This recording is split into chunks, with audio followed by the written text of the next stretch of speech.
आता एखादा पदार्थ बनवायचा तर आपल्याला पूर्वतयारी करावी लागते. चला आज आपण बघूया काय पदार्थ बनवायचा आहे आणि आपण काय पूर्वतयारी केली आहे ती. आज आपण बनवणार आहोत पनीर. तर त्यासाठी मी पनीरचे बारीक तुकडे करून ते धुवून घेतले आहेत. हे आहेत मसाले वेगवेगळे जे आपण पनीरच्या पदार्थात टाकणार आहोत. हे कांदे जे बारीक करून घेतले आहेत, टोमॅटो बारीक चिरून घेतले आहेत, ही आहे लसूण बारीक केलेली आहे आणि हे आहेत काजू, त्यांनाही आपण बारीक करून घेतलं आहे. एकदम चुरा पण नाही अख्खे पण नाही, थोडं दरदरीत असं ठेवलं आहे त्यांना आपण. ही आहे आपल्या पनीरची पूर्वतयारी. चला आता आपण ते बनवायला घेऊया. तूप आता गरम झालं आहे, ह्याच्यात आता आपण पनीरचे तुकडे टाकून ते शेकून घेऊया.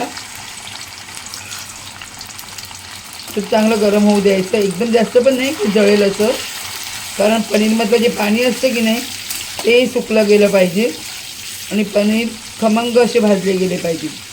तेलामध्ये तुपामध्ये आपण भाजतो आहे ते छानपैकी खरपूस झाले पाहिजे. आणि ते जरा चिकटल्यासारखे होतात तर त्याला थोडं हलवावे लागतात.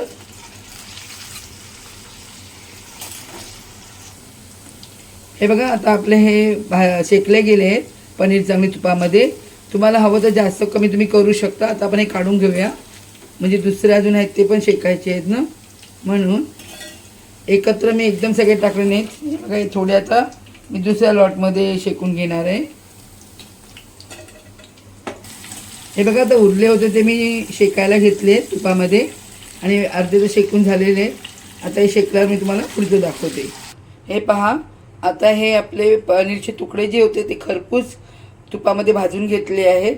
आता फोडणीसाठी आपण तेल घेतलं आहे, कारण तेलात करायचं आहे सगळं. तुपात आम्हाला आवडत नाही म्हणून आम्ही बनवत नाही. तुम्हाला हवं तर तुम्ही तुपात पण फोडणी देऊ शकता, पण आम्ही तेलात देतो आहे. आता हे तेल गरम होत आलं आहे, गरम झालंच आहे. त्याच्यात आता मी कांदा टाकते. हे बघा किती छान तेल गरम झालं आहे. त्यात सरळ कांदा टाकला आहे, बाकी काहीच टाकलं नाही. राई जिऱ्यावर आम्ही नाही टाकत ह्याच्यामध्ये फोडणीला. लसूण टाकली आहे बारीक केलेली.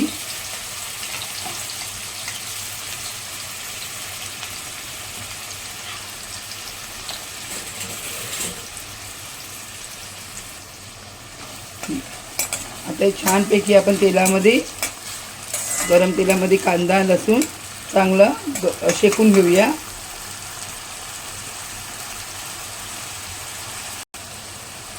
आता ह्यात आपण थोडं मीठ टाकणार आहोत. तुम्हाला मी पहिल्यापासून सांगत आले की मीठ टाकल्याने काय होतं ना, कांदा चांगला शिजला जातो लवकर आणि मऊ होतो आणि चविष्ट लागतो. म्हणून कांदा शिजताना त्याच्यामध्ये थोडंसं मीठ टाकायचं. हे बघा ह्या वेळेला कांदा आणि लसूण थोडंसं शेकल्यावर मी त्याच्यामध्ये आता टोमॅटो जो आपण धुवून कापून घेतला होता तो टाकतोय, कारण ही पनीरचा पदार्थ बनवतोय आपण, तर त्याच्यासाठी थोडी वेगळी पद्धत आहे. आता हे आपण चांगलं शिजू देऊया तेलामध्ये. हे बघा कांदा लसूण आणि टोमॅटो छानपैकी तेलामध्ये तळून निघाले, फ्राय झाले. आता आपण त्यात मसाला टाकूया. हा बघा हा लाल मसाला आहे आणि हा पनीर मसाला आहे. हा पनीर मसाला आहे की नाही थोडासा गोडूस आहे, म्हणून मला लाल मसाला आम्ही त्यात जरा जास्त टाकतो, कारण मला तिखट आवडतं म्हणून. तुम्हाला नको असेल तर तुम्ही कमी लाल मसाला टाकू शकता. हा पनीर मसाला पण तुम्हाला हवा तेवढा टाका, तुम्हाला जसं आवडतं. मी पहिलेच सांगते की ह्याची ग्रेव्ही जी बनते थोडीशी गोडूस बनणार, कारण पनीर तुम्ही हॉटेलात पण खाल्लं तर थोडं गोडूसच असतं. आता हे बाकीचे आपण मसाले टाकतोय त्यात आणि व्यवस्थित हे सगळे मसाले तेलामध्ये छानपैकी एकजीव होऊ देऊया. आम्ही हिंग पण टाकतो, कारण पचायला जरा बरं पडतं म्हणून.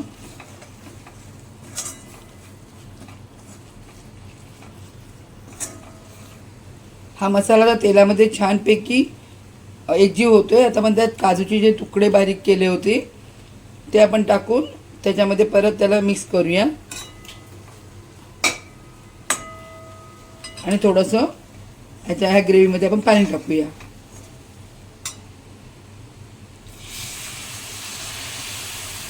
ही ग्रेव्ही अशी थोडी पातळ होईल असं तेवढंच पाणी टाकायचं, जास्त पण टाकायचं नाही आणि कमी पण नाही. आता आपण याला शिजू देऊया चांगलं. हे बघा आपला मसाला टाकला होता, त्यात हवं तेवढं जसं आपल्याला पातळ करायचं तेवढं पाणी टाकायचं तुम्हाला सांगितलंच होतं. त्याप्रमाणे मी ही ग्रेव्ही म्हणजे हा मसाला तेलात चांगला शिजवून घेतला आहे. बघा तेल त्याला सुटायला लागलं आहे, म्हणजे आपली ग्रेव्ही छान तयार झाली आहे. आता आपण त्यात ते पनीरचे तुकडे जे तुपात तळले होते, शेकून घेतले होते ते टाकूया. हे बघा आता यांना चांगलं मिक्स करूया, म्हणजे सगळा मसाला ह्या पनीरावरती चिकटला गेला पाहिजे. छानपैकी तो मिक्स झाला पाहिजे त्याच्यामध्ये, कारण हे पनीरचे तुकडे आहेत ना हा मसाला पितील. आता आपण ह्यांना थोडा वेळ झाकून ठेवूया. चला आता आपण बघूया आपला पनीर बनला आहे का. आपल्या पनीरची भाजी तयार झाली आहे. बघ किती सुंदर ग्रेव्ही झाली आहे, तेल पण छान सुटलं आहे त्याच्यातून. तरी पण जास्त तेल टाकलं नव्हतं, पण ह्याच्यात ना मसाले जसे छान असतात ना की तेल छान सुटतं आणि पनीर पण सुंदर झालं. बघा पनीर दिसतोय अख्खाच्या अख्खेच.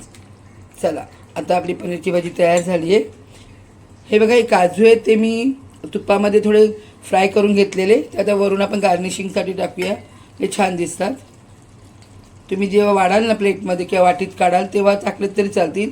मी थोडं ग्रेव्हीमध्येच टाकते. आपला पनीर रस्सा तयार. आपली भाजी तयार आहे, त्यात आपण काढून घेतोय. बघा किती छान खमंग झाली आहे, चविष्ट अशी आपली पनीरची भाजी, पनीरची ग्रेव्ही, जे तुम्ही नाव ठेवाल ते. आम्ही आपलं घरगुती आपलं बोलतो. हे बघा आता आपण ही चपाती बरोबर खाणार आहोत. तुम्हाला हवं तर भाकरी बरोबर खाऊ शकता, भाताबरोबर खाऊ शकता, नुसती पण छान लागते. चला एन्जॉय करू.